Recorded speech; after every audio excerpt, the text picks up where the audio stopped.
कल हमने आपको बताया कि रायबरेली से बीजेपी की तरफ से कौन सा नाम हो सकता है। क्या मेनका गांधी, वरुण गांधी का नाम दिल्ली में पैनल में भेजा गया है?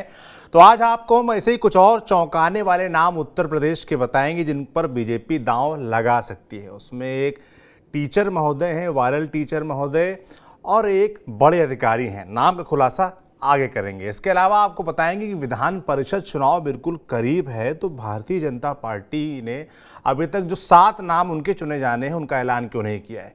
चुनाव तो वैसे 14 से 13 सीटों पर है, पर 10 सीटें बताई जा रही हैं बीजेपी के खाते में। तो नामों का ऐलान अब तक क्यों नहीं हुआ है ये बताएंगे। साथ ही सोशल मीडिया पर बड़ा वायरल हो रहा है कि प्रियंका गांधी लोकसभा चुनाव नहीं लड़ेंगी रायबरेली से। तो आखिर क्या ये सच है, और कांग्रेस में और तमाम सीटों पर जो कंफ्यूजन नजर आ रहा है उसके पीछे क्या कुछ कहानी है, सब आपको समझाएंगे। और बात करने के लिए, समझाने के लिए हमारे वरिष्ठ साथी लखनऊ से पंकज जी बातचीत में मौजूद है। पंकज जी, बहुत बहुत स्वागत है आपका। आज भोले बाबा का दिन है, आपको बहुत शुभकामनाएं, और हमारे सभी दर्शकों को भी शुभकामनाएं महाशिवरात्रि की। जी जी जी। महादेव सबका कल्याण करें। और आज थोड़ा सा पॉलिटिकल एक्टिविटी भी कम हो रही है। जी अधिकतर नेता जो हैं कहीं दर्शन करने चले, कई लोग तो बाबा काशी विश्वनाथ के दर्शन कर रहे हैं, कुछ घर में रुद्राभिषेक को पूजा पाठ व्रत किए हैं। थोड़ी सी राजनीतिक गतिविधि आज थोड़ी कम लग रही है। बिल्कुल, सब लोग पूजा पाठ में व्यस्त हैं। और मुझे लगता है जो बीजेपी की 24 बची हुई सीटें हैं वहाँ पर और तमाम लोग और जोरदारी से पूजा पाठ में लगे होंगे कि किसकी गोटी फिट हो जाती है। मगर शुरुआत इसी टॉपिक से करते हैं पंकज जी। बीजेपी के कुछ नाम, आपने कल बड़े नामों का जिक्र किया, और अब चर्चा है कि कुछ और चौंकाने वाले नाम आ सकते हैं बीजेपी की जो आने वाली लिस्ट है उसमें, और नाम दिल्ली भेज दिए गए हैं। कौन है ये बड़े नाम? देखिए, जैसे जैसे दिन बीत रहा है ना, ये दूसरी लिस्ट को लेकर कि कब आएगी, और जो 24 सीटें बची हुई यूपी को, हर दिन नए नए नाम आते जा रहे हैं, जुड़ते जा रहे हैं। पैनल में कुछ जुड़ गए, कुछ बिना पैनल में चले जाते हैं और उनका नाम भी आ जाता है। जी। हम बात करेंगे संगम नगरी प्रयागराज की। बड़ी दिलचस्पी है लोगों को इसमें। देखिए, एक तो समाजवादी पार्टी और कांग्रेस के बीच जो गठबंधन हुआ उसमें ये सीट चली गई है कांग्रेस के पास। वो भी एक बड़ी गजब कहानी है।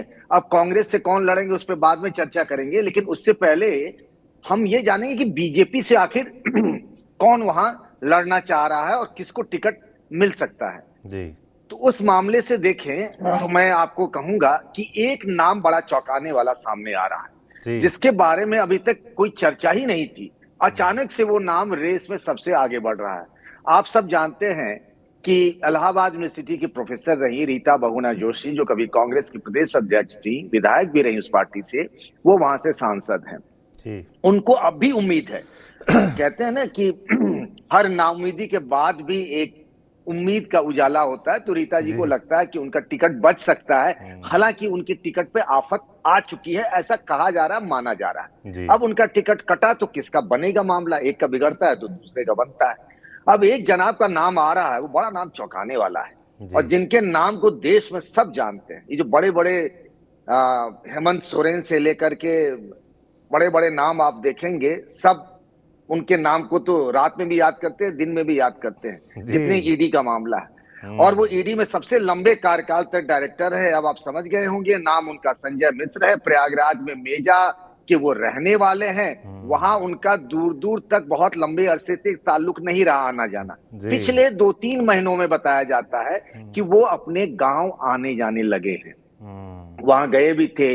वोटर लिस्ट में उनका नाम है या नाम नहीं है, ये बात भी पूछी गई। अब जुड़ा है कि नहीं जुड़ा है मुझे नहीं पता, लेकिन अचानक से ये खबर आ रही है कि बीजेपी ईडी के डायरेक्टर रहे जो संजय मिश्र हैं, जो 2023 में रिटायर हुए, उनके रिटायरमेंट की कहानी भी कितनी अद्भुत है। आप जानते हैं कि जी 2 साल का उनका टर्म था जब वो पहली बार ईडी के डायरेक्टर बनाए गए 2018 में, और सरकार ने उनको 1 बार नहीं, 2 बार नहीं, 3 बार नहीं, 4 बार एक्सटेंशन दिया। उनके लिए जो टर्म होता है 2 साल का, उस टर्म को 3 साल कर दिया गया। बाद में सुप्रीम कोर्ट के दखल के बाद उनको ईडी के बाद उनकी जगह किसी और नए को ईडी का डायरेक्टर बनाया गया। मतलब रुतबा था ईडी में, वो जो कहे वही सही, न खाता न वही। ईडी में संजय मिश्रा का एक वक्त ये मतलब जी। रुतबा था। कहा जा रहा है कि संजय मिश्र को बीजेपी हो सकता है कि प्रयागराज से चुनाव लड़वा सकती है। अब इसके पीछे कई तरह के तर्क दिए जा रहे हैं। ये कहा जा रहा है कि अभी जो पैनल में नाम है या पार्टी जिनकी तरफ देख रही है, उन नामों से बेहतर नाम हो सकता है संजय मिश्र का। और जब ऐसे लोगों को पार्टी चुनावी मैदान में उतारती है तो उनके बारे में बहुत पहले से प्लानिंग होती है। बीजेपी कोई एक दिन दो दिन में प्लान नहीं करती है, उसके जी। पास पूरा रोड मैप होता है जो बीजेपी के थिंक टैंक है। अब हम्म। जैसे देखिए ना, राजस्थान की कहानी बताता हूं आपको छोटा सा, उससे पता चल जाएगा कि अशोक लोहाटी का टिकट काट के भजन लाल शर्मा जी का हुआ था और वो 3 बार के विधायक थे। तो उसी वक्त बीजेपी ने सोचा होगा कि भजन लाल शर्मा के साथ क्या करना।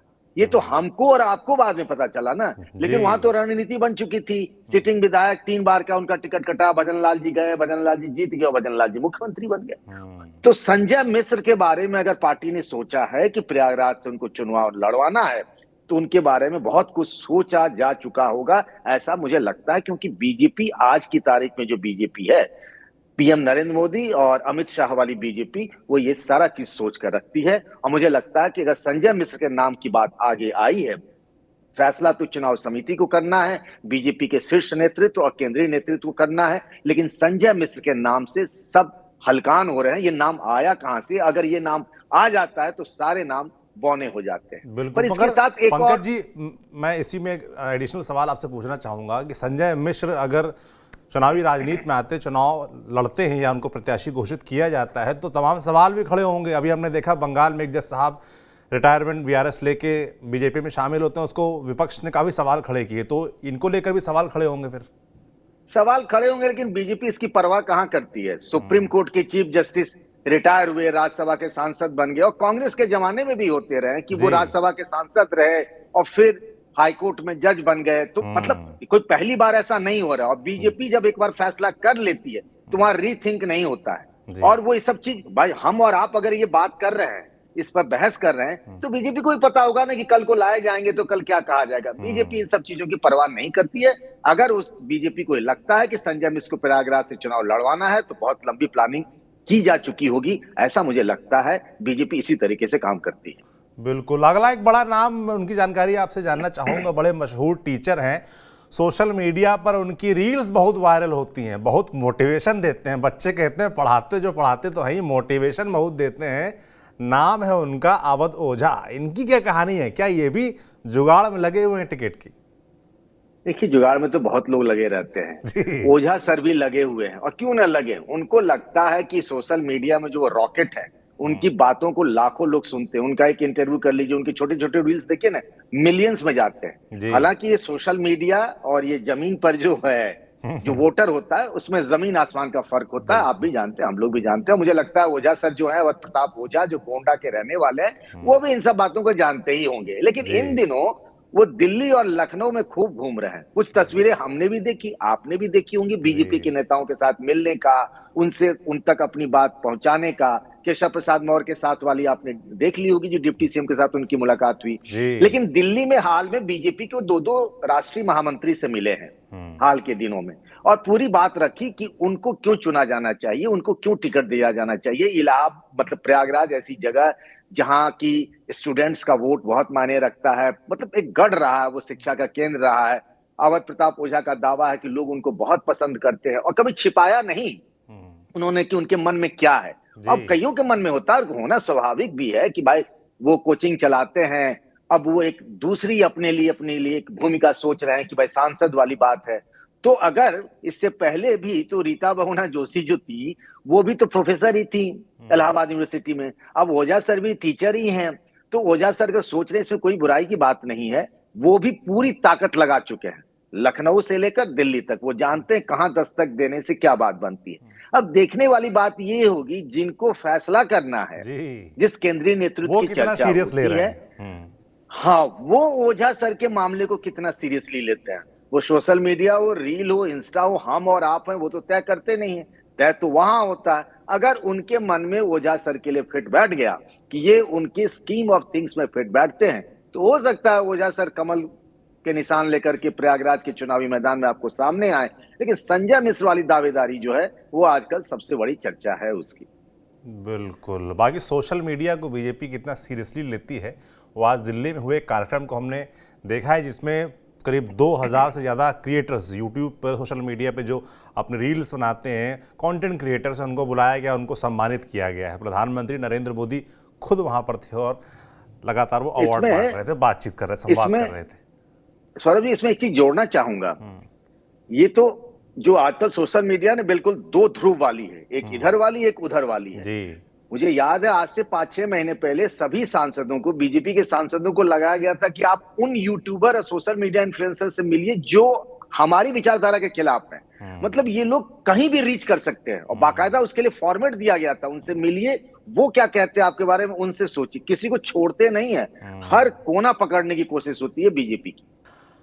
अगला सवाल पंकज जी ये है, जो विधान परिषद के चुनाव होने हैं, कहा जा रहा है कि 11 तारीख को नामांकन की आखिरी तारीख है और बीजेपी के तमाम नेता प्रधानमंत्री नरेंद्र मोदी की जो रैली होनी है आजमगढ़ में, उसकी तैयारियों में जुटे हुए हैं। तो अभी तक नाम तय नहीं हो पाए। 10 सीटों पर नाम तय करने हैं, जिसमें 3 बताया जा रहा है कि जो अपने सहयोगी दल हैं उनको दे दी गई हैं। 7 सीटें बची हैं, अभी तक नाम तय नहीं हुए और जो लोग आशान्वित हैं कि उनको टिकट मिलेगी या वो एमएलसी बनाए जाएंगे, वो अपना फार्म वार्म लेके बैठे हैं, भैया बता दो तो भर लें। कहाँ मामला फंसा है? अब हुआ यूं ना, इसमें लोग इतने परेशान हैं, इस बात का एहसास मुझे तब हुआ जब आज माननीय विधान परिषद के एक सदस्य का व्हाट्सएप आया महाशिवरात्रि पर। जी। तो हमने उन्हें पलट के फोन किया। मैंने कहा भाई साहब कहाँ हैं? तो उन्होंने कहा मैं अभी अभी निकला हूं। मैंने कहा से निकले हैं? तो बाबा की पूजा करके। मैंने कहा तो काशी में बाबा विश्वनाथ की पूजा करके निकला हूं। मैंने कहा तो फिर? बोला आज हो गया 8 शुक्रवार, कल शनि, सेकेंड सैटरडे, फिर इतवार, अब बचा टाइम कहाँ? मैंने क्या?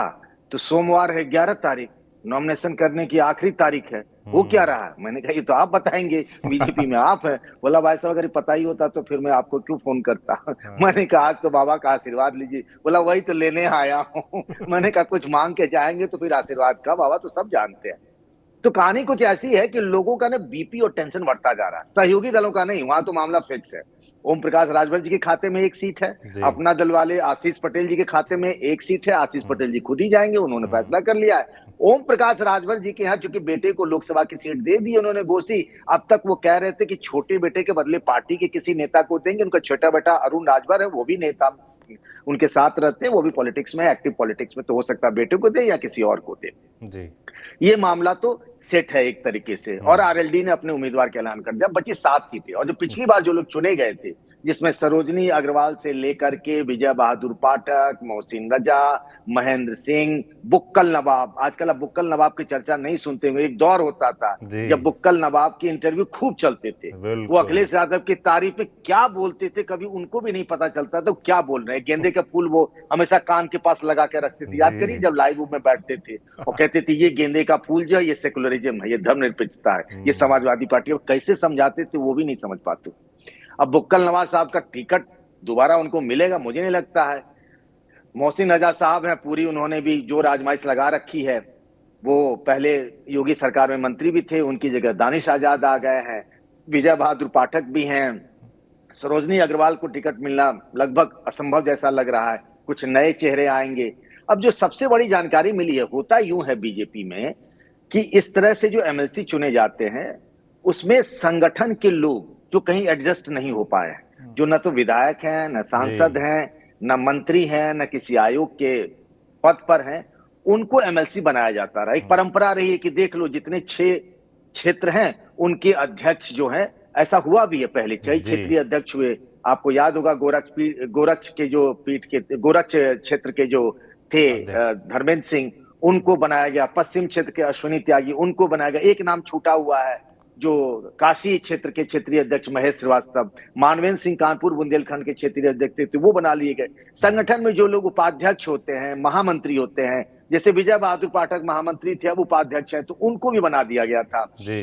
तो अशोक कटियार याद करिए आप, एक टाइम में परिवहन मंत्री भी होते थे, तो उनको, तो इस तरीके से कई नामों की लिस्ट जो पैनल है वो गया हुआ है दिल्ली। अब दिल्ली को फैसला करना है, लेकिन नेताओं के बेचैनी इस बात को लेकर बढ़ी है कि जो लोग पहले एमएलसी रह चुके हैं वो तो जानते हैं कि कैसे क्या करना है। और एक और दिलचस्प बात बताओ, सारे विधायकों से साइन करा लिए गए हैं, मतलब प्रक्रिया पार्टी की तरफ से पूरी है, बस उसमें फिल इन द ब्लैंक करना है।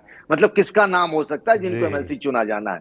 अब वो फिल इन द ब्लैंक के लिए मारामारी बची हुई है। सबका जैसे जैसे वक्त बीत रहा है उनका टेंशन बढ़ता जा रहा है।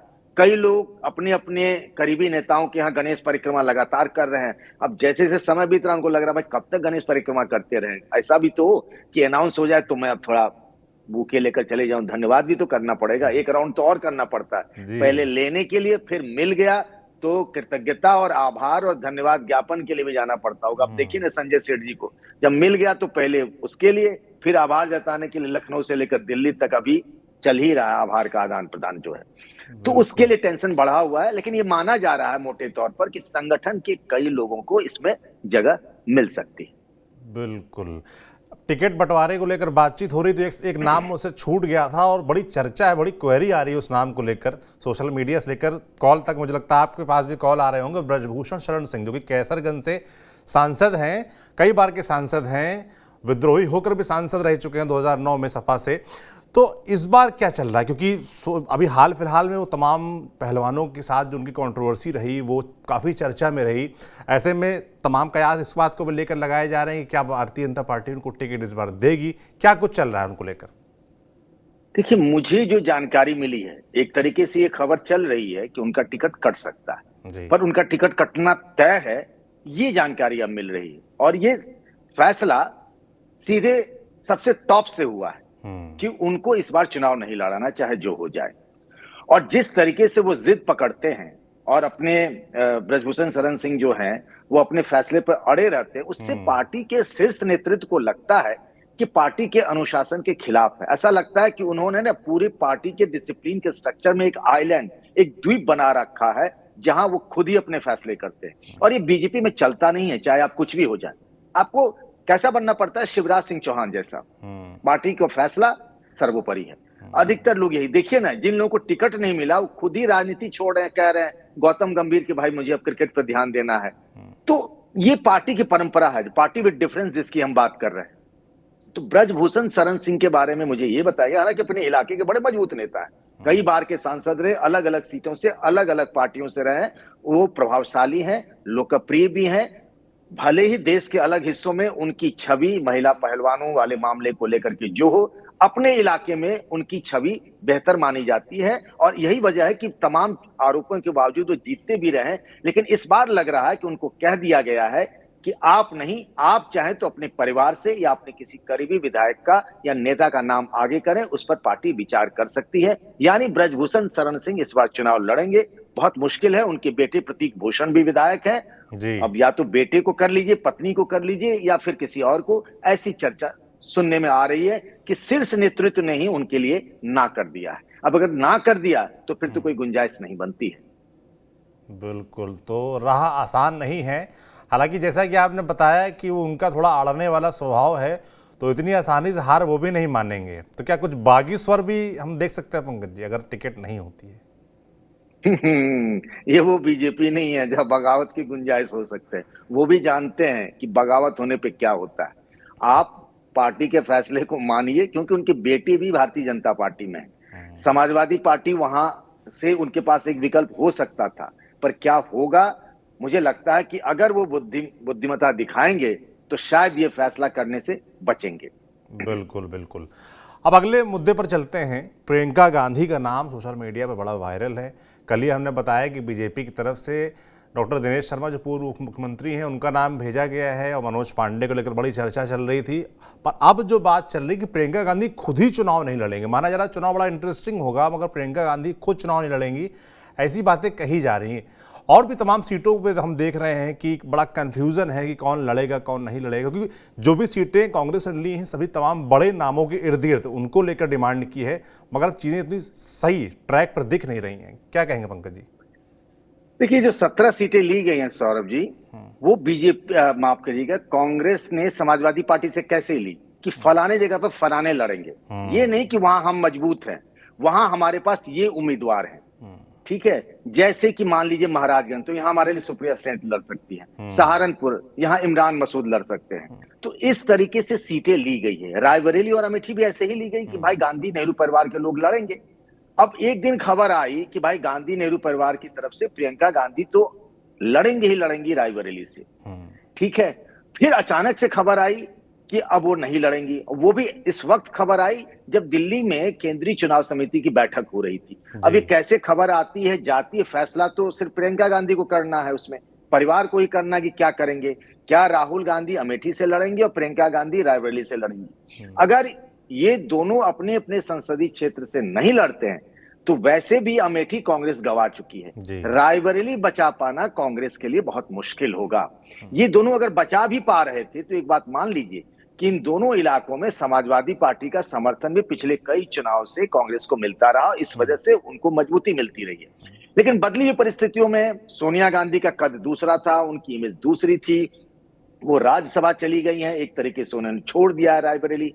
प्रियंका गांधी चाहेंगी कि अगर वो चुनाव लड़ती तो शर्तिया जीत हो, और बीजेपी चाहेगी कि किसी भी सूरत में अमेठी तो कब्जा कर लिया है, अब रायबरेली भी कब्जा कर लेंगे और इस गांधी नेहरू परिवार कांग्रेस के गढ़ कहे जाने वाले इस पूरे इलाके को बीजेपी ले ले। ये बीजेपी की तरफ से पूरी कोशिश होगी। इसीलिए देखिए रायबरेली को लेकर नित नए नाम आते जा रहे हैं कि बीजेपी से कौन चुनाव लड़ेगा। तो मुझे लगता है कई बार क्या होता है ना कि जैसे प्रियंका गांधी का नाम आया चुनाव लड़ने को, तो क्या होता है ना कि आप एक थर्मामीटर समझिए, आप किसी चीज को जानना चाहते हैं तो हम टेम्परेचर नापते हैं ना शरीर का, तो वैसे ही एक थर्मामीटर राजनीति में भी होता है कि प्रियंका गांधी चुनाव लड़ेंगी, इस थर्मामीटर को डालिए रायबरेली की जनता के बीच, हम और आप तो हैं ही नाम आगे बढ़ाने के लिए। वहां से लोगों के बीच जो आवाज आती है उससे आपको मूड का पता चल जाता है। मुझे लगता है ये जो चुनाव लड़ने वाली बात आई थी वो थर्मामीटर से लोगों का मूड जानने का एक थर्मामीटर था। शायद मुझे लगता है कि उसमें ऐसा कुछ नहीं आया, उसके बाद सब ये कहा जाने लगा है कि प्रियंका गांधी चुनाव नहीं लड़ेंगी। बहरहाल ये फैसला भाई बहन को ही करना है कि वो अमेठी से राहुल या रायबरेली से प्रियंका गांधी वाड्रा चुनाव लड़ती है नहीं लड़ती। लेकिन कांग्रेस में एक दूसरी भी बड़ी परेशानी है, वो परेशानी ये कि 17 सीटें आपने ले ली, 18वीं आप मांग रहे हैं कि सीतापुर हमको मिल जाएगा। अभी उस पर अखिलेश यादव ने अपनी सहमति नहीं दी है, लेकिन कौन कहां से लड़ेगा ना उसको लेके बड़ा पेंच हो गया। अब एक चीज मैं पहला मसला बताता हूं, महाराजगंज सुप्रिया सहित को सब लोग जानते हैं, पार्टी के तेज तर्रार प्रवक्ता हैं। ये जो सीट कांग्रेस ने समाजवादी पार्टी से ली थी वो ये कह के ली थी कि भाई सुप्रिया श्रीनित यहां से चुनाव लड़ेंगे। जब वो सीट मिल गई है कांग्रेस पार्टी को, समाजवादी पार्टी ने उनके लिए छोड़ दी, तब हो रहा है कि सुप्रिया श्रीनित वहां चुनाव नहीं लड़ना चाहती हैं, तो भाई कौन लड़ेगा? तो उसमें बात आ रही है कि वहां से जो दूसरे विधायक हैं कांग्रेस के, वीरेंद्र चौधरी, उनको लड़ा दिया जाए। अब वीरेंद्र चौधरी कह रहे हैं भाई कि मैं विधायक हूं, मुझे लड़ने की कोई इच्छा नहीं है। अब देवरिया की सीट का आप एग्जाम्पल ले लीजिए, जहां से अखिलेश प्रताप सिंह ने चुनाव प्रचार शुरू कर दिया। अभी हालांकि उम्मीदवारी का ऐलान नहीं किया गया है, लेकिन सीट मांग कर ली गई थी, कौन लड़ेगा? अब वहां से सुनने में आ रहा है कि अजय कुमार लल्लू जो हैं, जो कि यूपी कांग्रेस के अध्यक्ष हैं, वो भी रहे हैं, वो भी चुनाव प्रचार शुरू कर दिए। तो अटर कंफ्यूजन सा एक तरीके से चल रहा है। राजेश मिश्रा वाली आपने जो वाराणसी के पूर्व सांसद, उनकी वाली कहानी देख ली कि कैसे उनको अगर भदोही से नहीं मिला तो बीजेपी में चले गए। अजय राय चाहते थे बलिया से लड़ना, उनको मिल गया बनारस। अब बनारस में उनकी अनिच्छा है, वो चाहते हैं किसी बहाने बच जाएं, क्योंकि वो यूपी कांग्रेस के अध्यक्ष है, सबको लड़वाना भी है, 2 बार लड़ चुके हैं, लड़के देख चुके हैं, तो चलो भाई निकल लेते हैं पतली गली से, ये मन में चल रहा होगा। सीतापुर को लेकर भी बड़ा अटर कंफ्यूजन है कि कौन लड़ेगा। जिसके लिए मांगा जा रहा था वो तैयार नहीं है। नकुल दुबे पिछली बार वहां बीएसपी से चुनाव लड़े थे। दूसरे लखीमपुर से जो रवि वर्मा थे, जो कभी समाजवादी पार्टी के सांसद होते थे, कांग्रेस चले आए, उनको लेकर की बात हो रही है। फिर एक याद करिए रामलाल राही होते थे बड़े नेता, उनके पोते को लेकर बात हुई। मतलब सीट तो आपने ले ली है और कैंडिडेट जो है उसको लेकर अटर कंफ्यूजन है। और इसीलिए कांग्रेस में समझ में नहीं आ रहा कि 17 सीटें ले ली तो गई, जो चुनाव लड़ना चाहते हैं उनके लिए सीट नहीं ली गई। अब जैसे सलमान खुर्शीद अपनी नाराजगी खुलेआम जाहिर कर चुके हैं, वो फर्रुखाबाद से चुनाव लड़ना चाहते थे, लेकिन वो सीट तो समाजवादी पार्टी के कैंप में चली गई। नवल किशोर शाह के वहां से सपा समाजवादी पार्टी के उम्मीदवार हैं। तो इसी वजह से कांग्रेस अभी तक तय नहीं कर पा रही कि क्या करना है, और अभी उम्मीदवारों के नाम का ऐलान भी नहीं हो पाया, और कई लोग जो है ऑलरेडी चुनाव प्रचार में जुटे हुए हैं। बिल्कुल, तो कुल मिला के जो कंफ्यूजन है वो केंद्रीय नेतृत्व को ही दूर करना है, जिसकी बैठक आज चल भी रही है, जिसके बाद ये चर्चा बड़ी तेजी से सोशल मीडिया पर उठी कि प्रियंका गांधी चुनाव नहीं लड़ेंगी। अब कंफ्यूजन तभी दूर होगा जब लिस्ट आ जाएगी। जैसे बीजेपी की पहली लिस्ट आई थी, वैसे कांग्रेस की पहली लिस्ट का इंतजार है, जिसके बारे में कहा जा रहा है कि जल्द वो आ सकती है। बाकी लिस्ट का एक और इंतजार है विधान परिषद की, जो कि बीजेपी की तरफ से जारी होनी है, उनके लोगों को इंतजार उसका है।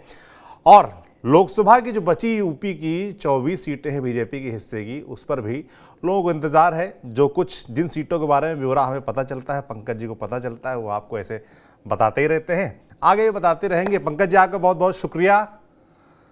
बाकी धन्यवाद भाई, धन्यवाद। दर्शकों का बहुत बहुत धन्यवाद, आप हमारे साथ जुड़े, यूपी की राजनीति से जुड़े। लोकसभा चुनाव से पहले जो भी ऐसे घटनाक्रम घटेंगे, जो भी अपडेट्स आएंगे, आप तक हम ऐसे ही पहुंचाते रहेंगे। आप देखते रहिए TV9 डिजिटल। शुक्रिया।